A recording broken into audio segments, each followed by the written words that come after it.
10 দফা দাবির ভিত্তিতে কমলপুর মহকুমার মহারানী সাব জোনাল অফিসে ডেপুটেশন দেয় সিপিআইএম।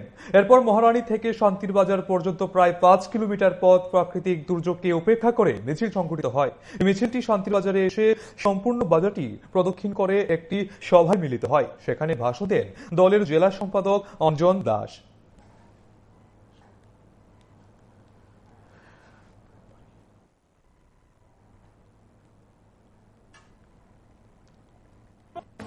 পাহাড়ে, গ্রামে, শহরে, সমতলে অভূতপূর্ব খাদ্যের সংকটের ফলে অভাবী মা তার প্রিয় সন্তান বিক্রি করতে বাধ্য হচ্ছেন।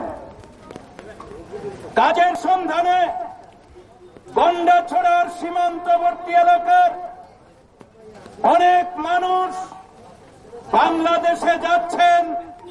বাংলাদেশে কম মজুরিতে কাজ করতে বাধ্য হচ্ছেন।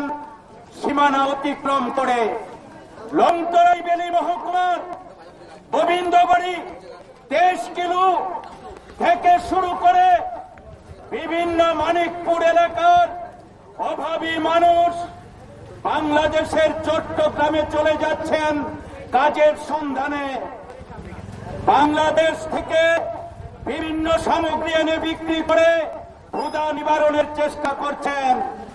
তার প্রভাব পড়েছে গ্রামে, শহরে, সমতলে। উপজাতি মানুষ পাহাড়ের